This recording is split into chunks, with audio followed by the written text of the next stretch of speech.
अस्सलाम वालेकुम students. Unit 8 और यूनिट 13 इनकी डेफिनेशंस रहती थी, सो आज उन्हें डिस्कस करेंगे। उसके बाद जस्ट एमसीक्यूज रह जाएंगे। सो इसमें पहले तो प्रोजेक्शन की डेफिनेशन है, लेकिन मैं ज़ीरो डायमेंशन को यहाँ पे पहले डिफ़ाइन कर देता हूँ, उसके बाद रिमेनिंग डेफिनेशंस को करेंगे। सो इसमें ज़ीरो डायमेंशन बुक में डेफिनेशन थोड़ी डिफरेंट वे में दी गई है, तो आप इसको भी कर सकते हैं। An object or space that has no length, width or height। कोई भी एक ऑब्जेक्ट है, ये कोई एक स्पेस है जिसकी ना तो कोई लेंथ हो, ना विड्थ हो और ना ही उसकी कोई हाइट हो। तो मतलब ये कि ऐसा ऑब्जेक्ट जो डायमेंशन लेस हो तो उसकी ज़ीरो डायमेंशन होगी। जैसे अब हम यहाँ पे देख सकते हैं कि डॉट, सिंपल डॉट या कोई एक रैंडम पॉइंट होता है, तो उसको हम क्या कह सकते हैं, ज़ीरो डायमेंशन। तो आप वो उधर काफ़ी डिफ़िकल्ट लिखी हुई, तो आप इसको कर सकते हैं। इसके बाद ज़रा देखिए नेक्स्ट, प्रोजेक्शन। अब प्रोजेक्शन क्या है? प्रोजेक्शन ये है कि लेट्स सपोज कि अगर मेरे पास कोई एक लाइन सेगमेंट है, जैसा कि ये देखें, कोई एक ये लाइन सेगमेंट है। अगर हम इस पे परपेंडिकुलर ड्रा करें, ऐसे इस पे अगर हम परपेंडिकुलर ड्रा कर रहे हैं, तो हम इसको कोई भी रैंडम नेम दे देते हैं कि लेट्स सपोज ये ए है, ये बी है, इसको सी कह दें और ये डी कह दें। तो अब ये जो सी डी है, ये क्या है? ये परपेंडिकुलर है किस पे? ए बी पे। तो अब हम इसको कह सकते हैं कि जैसे वहाँ पे डेफिनेशन में उन्होंने गिवन किया है कि perpendicular foot drawn on a line segment, कि ये जो परपेंडिकुलर फुट है ये वाला, तो ये प्रोजेक्शन है किस पे? मतलब अब हम कह सकते हैं कि C D is the projection upon A B, कि सी डी जो है वो प्रोजेक्शन है किसका? ए बी का। ये perpendicular foot then that drawn on a line segment is called projection C D upon A B. तो अब आप इसको डेफिनेशन में प्रॉपर देखें। The projection of the given point on a line is the perpendicular foot drawn from the point on the line. The projection of the given point P on the line AB is the point P itself। तो ये जो perpendicular foot होगा जो उस line segment A B पे draw हो रहा है, तो ये इसको बोलेंगे प्रोजेक्शन। ज़ीरो डायमेंशन पहले हो चुकी डेफिनेशन। अब है ऑब्ट्यूज्ड एंगल। साथ में बेटे डायग्राम आपने लाजमी बनानी है। Obtuse angle, an angle which is greater than 90 is called obtuse angle. जैसा कि लेट्स सपोज के अगर ये एक लाइन सेगमेंट है, इस तरह से इसको ड्रा किया। अब अगर देखें तो 90 का एंगल तो यहाँ पे होगा, ये 90 का एंगल होगा, तो ग्रेटर देन 90 वो ऑब्ट्यूज्ड एंगल होगा ना। लेट्स सपोज हम अगर यहाँ पे ये एंगल बना रहे हैं, तो यहाँ पे ये एंगल तो 90 का है, ये एंगल 90 का है, तो हमने ये कहा है कि ग्रेटर देन 90 तो वो ऑब्ट्यूज्ड एंगल होगा। तो अगर हम इसमें से इस एंगल को निगलेक्ट कर दें, मतलब ये अब हमारा एंगल नहीं, तो ओवरऑल जो ये वाला एंगल बन रहा होगा, इसको मतलब जो इसमें यहाँ पे ऐसे वाला एंगल बन रहा होगा, लेट्स सपोज कि ये 120 है, ग्रेटर देन 90 तो है ना, तो इसको अब हम क्या बोलेंगे? ऑब्ट्यूज्ड एंगल। तो आप साथ में डायग्राम भी ड्रा कर सकते हैं। और इसके बाद है राइट एंगल। जो राइट एंगल होगा वो एग्जैक्टली कौन सा एंगल होगा? जैसे मैंने पहले बनाया था, राइट एंगल ऐसा एंगल होगा जो एग्जैक्टली ऐसा बनेगा जिसमें 90 का एंगल अपेयर हो रहा होगा, तो वो होगा राइट एंगल। तो इसको हम राइट एंगल बोलेंगे। मतलब ये 90 का एंगल जो होगा, एग्जैक्टली 90 के इक्वल जो होगा वो होगा राइट एंगल। अब इसके बाद नेक्स्ट है acute angle, an angle which is less than 90 degree, जो 90 से लेस होगा उसको बोलेंगे एक्यूट एंगल। तो वो कौन सा हो सकता है? लेट्स सपोज कि अगर हम ये देखें, ये एक एंगल है, ऐसा कुछ, तो ये तो 90 का बन रहा है, मतलब ये कि यहाँ पे जो एंगल अपेयर हो रहा है ये तो है 90 का एंगल अपेयर हो रहा है। सो जो लेस देन 90 होगा, मतलब कुछ ऐसा एंगल अगर बन रहा है लेस देन 90, कोई यहाँ पे एंगल बन रहा है, तो इसको अब इसमें से निगलेक्ट कर देंगे। जो ये एंगल बन रहा है, इतना एंगल, वो लेट्स सपोज 45 बन रहा है, तो ये एक्यूट एंगल है। ठीक है, आप उसके साथ डिफाइन करके तो ऐसे इसको लिख सकते हैं। अब ज़रा आ जाएं यूनिट 13 पे, यूनिट 13 की डेफिनेशंस पे।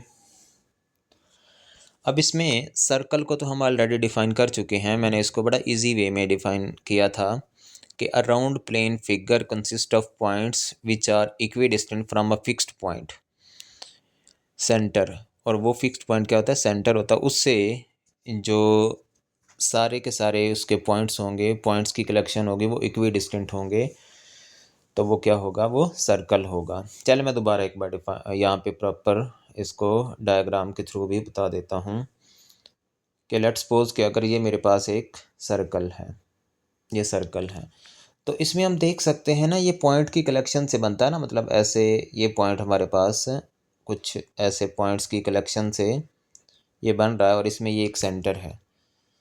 तो a round plane figure consist of points which are equidistant from a fixed point called centre, कि जो फिक्स्ड पॉइंट से क्या होंगे? इक्वी डिस्टेंट होंगे। तो ऐसी राउंड प्लेन फिगर को क्या बोलेंगे? इसको हम बोलेंगे सर्कल है। जैसे लेट्स सपोज कि अगर यहाँ पे कहीं पे सेंटर बन रहा है ना इसमें, तो a round plane figure consist of points which are equidistant from a fixed point called centre.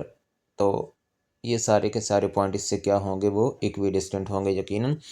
तो जो पहले भी मैंने डेफिनेशन करवाई थी, आप उसको भी देख सकते हैं, वहाँ पे प्रॉपर मैंने डायग्राम के थ्रू बताया था। तो देखें आप ज़रा, इसके बाद क्या है?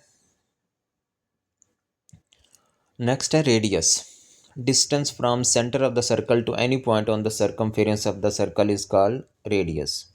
ठीक है, लेट्स सपोज कि अगर ये आपके पास पॉइंट है, अगर हम ये कहें कि इसका सेंटर जो है वो कहीं पे यहाँ पे बन रहा है, ये इसका सेंटर बन रहा है, ये प्रॉपर बना तो नहीं लेकिन आप होप से समझ जाएंगे। तो distance from the centre of the circle to any point on the circumference of the circle is called radius, तो वो रेडियस होगा। ये पहले भी सारी डेफिनेशंस की हुई हैं। पेरीमीटर, अब पेरीमीटर क्या होगा? Perimeter is the close geometrical figure is the sum of all its sides. Let's suppose कि अगर हम यहाँ पे कोई भी एक शेप ले लेते हैं, मैं इसकी शेप ले लेता हूँ, अगर ये मेरे पास एक रेक्टेंगल है, तो sum of all its sides, let's suppose कि अगर हम इसको कहते हैं कि ये लेंथ है और ये विड्थ है, तो उसके कोरिस्पोंडिंग ये भी लेंथ होगी, ये विड्थ होगी। तो sum of all sides, perimeter को पी से रिप्रेजेंट करते हैं, तो लेंथ प्लस लेंथ, लेंथ चूँकि 2 टाइम है, इसके कोरिस्पोंडिंग ये भी तो लेंथ है, और विड्थ भी 2 टाइम है। तो तभी हम कहते हैं ना कि 2 टाइम लेंथ है और 2 टाइम ही क्या है? विड्थ है। फिर वो बाद में 2 कॉमन लेके, तो लेंथ प्लस विड्थ। तो close geometrical figure in which sum of all sides, के सारी साइड्स का उसमें क्या होगा? सम होगा।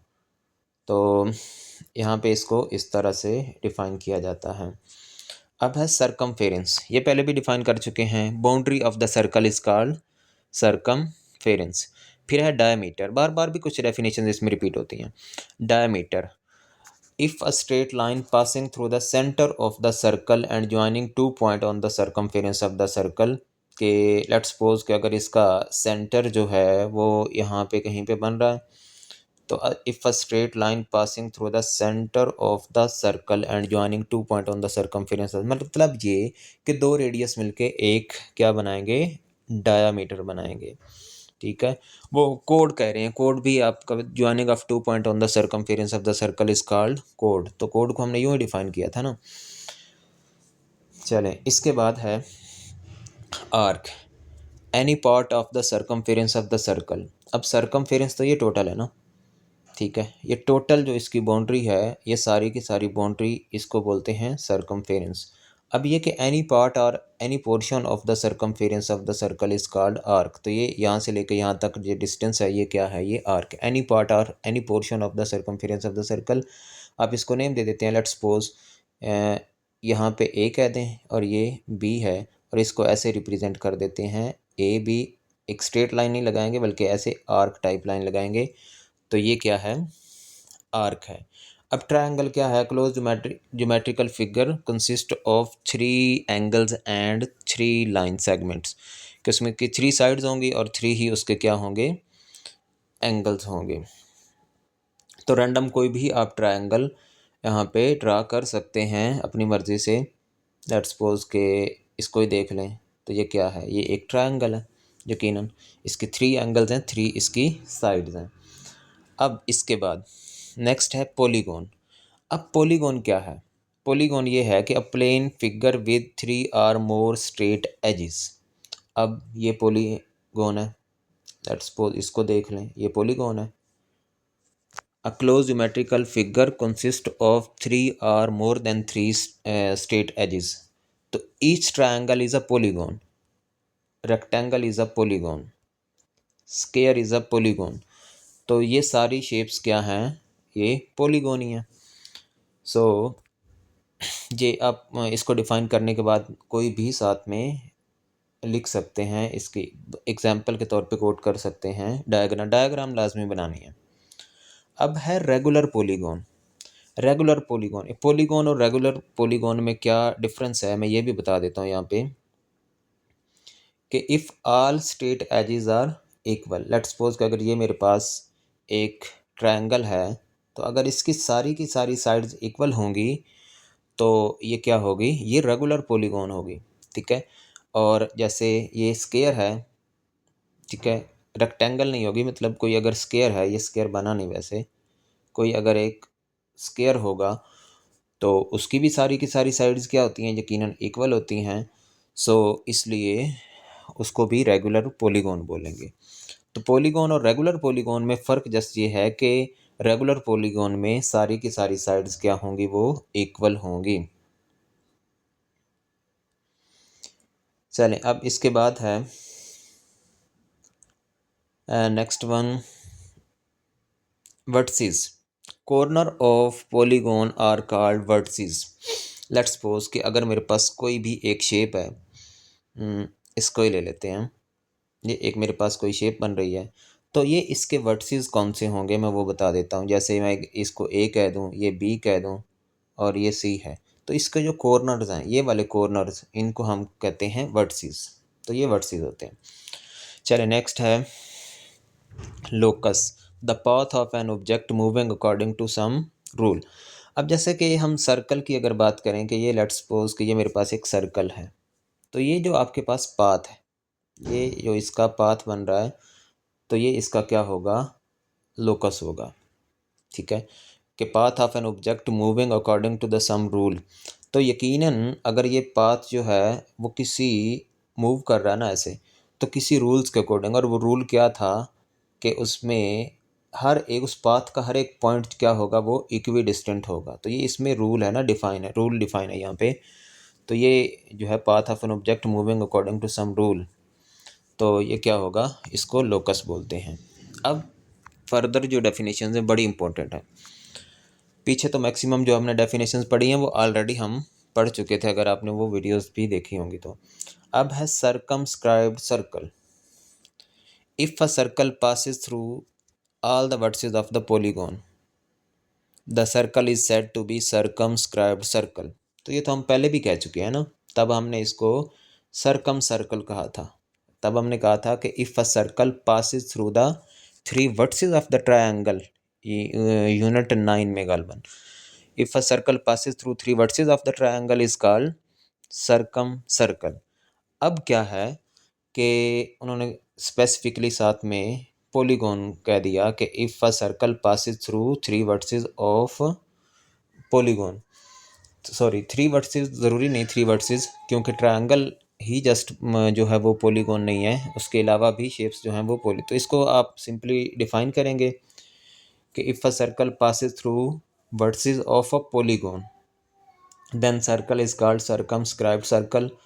तो इसको इसकी एग्जांपल कैसे कोट करेंगे, डायग्राम कैसे बनाएंगे, आप सिंपल बेटा यहाँ पे एक सर्कल ड्रा कर लें और फिर इसके पॉइंट्स को फिक्स कर लें। लेट्स सपोज के आपका एक पॉइंट ये आ गया, सॉरी इसका एक पॉइंट ये आ गया, एक पॉइंट ऐसे लिख लें ये है, एक पॉइंट ये है, एक पॉइंट ये है। हो सकता है यहाँ पे प्रॉपर वे में ये ना बने, लेकिन आप इसको प्रॉपर वे में बना लीजिएगा। अब अगर मैं इसको इसके साथ मीट करवा दूँ, इसको इसके साथ मीट करवा दूँ, इसको इसके साथ मीट करवा दूँ ऐसे, तो इसमें कोई भी आप शेप जो है वो अपेयर कर सकते हैं।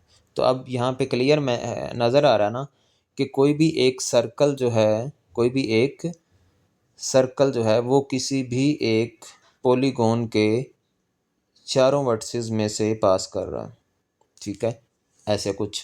तो इसके लिए आप ज़रूरी नहीं कि यही शेप बनाएं, आप इसके लिए ट्रायंगल भी अपेयर कर सकते हैं। यहाँ पे सर्कल बनाएं, ये एक आ गया सर्कल, और इसमें आप ट्रायंगल को अपेयर कर लें।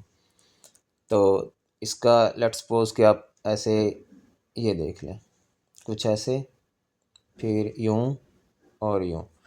तो अब इसमें बड़ा क्लियर है ना कि circle passes through 3 vertices of 3 corner of the polygon, क्योंकि ट्रायंगल भी पॉलीगॉन है। तो ये देखें इसके कॉर्नर में से एक सर्कल पास कर रहा है, तो इसको बोलेंगे सर्कमस्क्राइब्ड सर्कल। तो इसका क्लियर मतलब हुआ ना कि वहाँ पे सर्कम सर्कल के लिए जो था ना वो स्पेसिफिकली उन्होंने ट्रायंगल का वर्ड यूज़ किया था, यहाँ पे वो पॉलीगॉन का वर्ड यूज़ कर रहे हैं।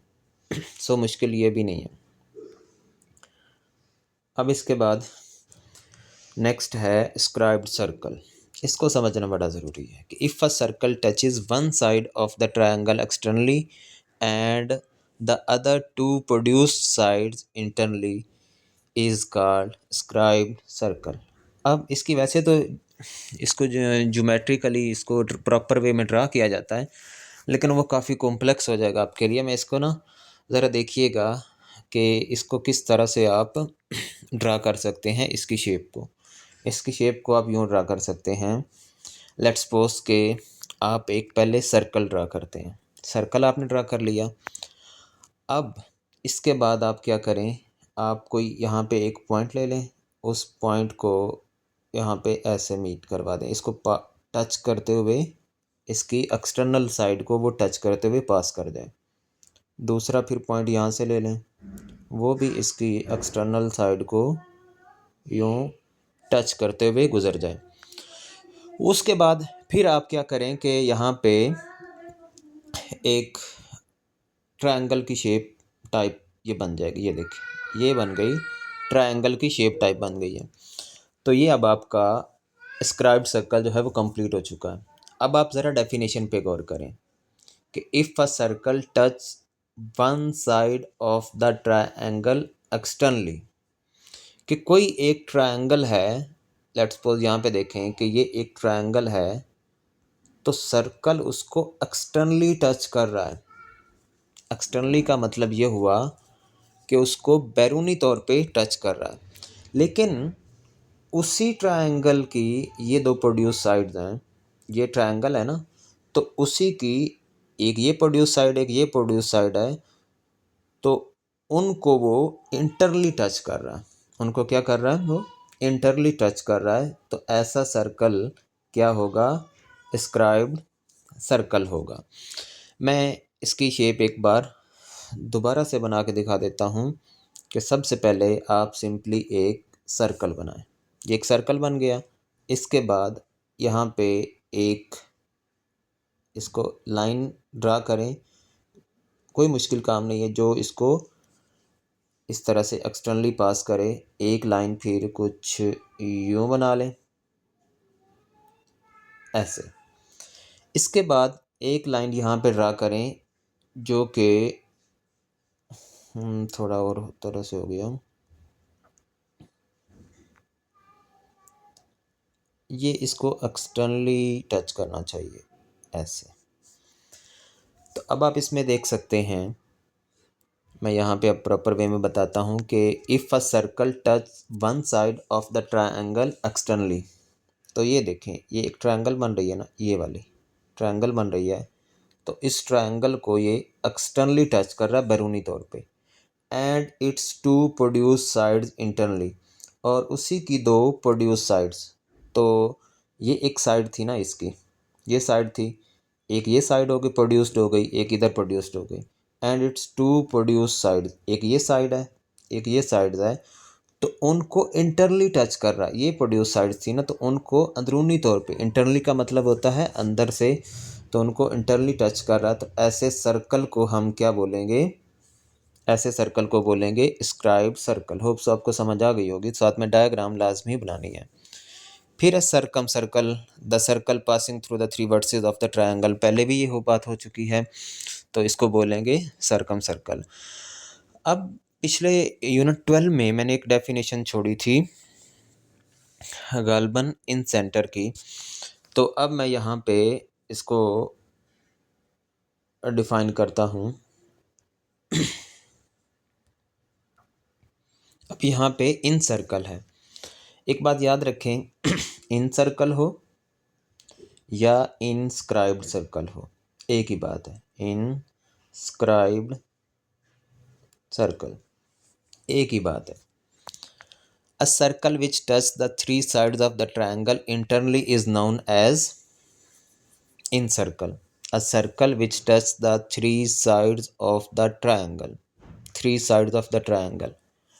अब इसकी डायग्राम ज़रा देखें।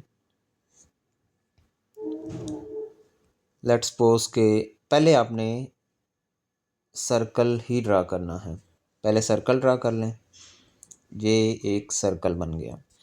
अब इसमें आप ट्रायंगल बनाएं, जैसा कि ये एक पॉइंट आ गया, दूसरा पॉइंट कुछ ऐसा आ गया, अब तीसरा पॉइंट आप कह लें कि ऐसा कुछ बन रहा, तो क्या ऐसा ही क्लियर हो गया ना अब कि circle touch three sides of the triangle internally. जहाँ से आप डेफिनेशन देखें, a circle which touch the three sides of the triangle internally is known as incircle या inscribed circle। और फिर उसके बाद क्या है कि its radius is called in radius, जो इसका रेडियस होगा वो इन रेडियस होगा, मतलब रेडियस अब अपेयर कहाँ पे होगा कि लेट्स सपोज कि इसका यहाँ पे ये बन रहा है ना, यहाँ पे इसका कोई सेंटर बन रहा है, तो जो उसका ये वाला डिस्टेंस होगा ये क्या होगा, ये रेडियस होगा। Its radius is called in radius and its centre is called in centre. तब वहाँ पे इन सेंटर की डेफिनेशन थी, तो वहाँ पे उन्होंने सिंपल सीधा सीधा बता दिया था कि centre of inscribed circle is called in centre, तो वो अधूरी डेफिनेशन है।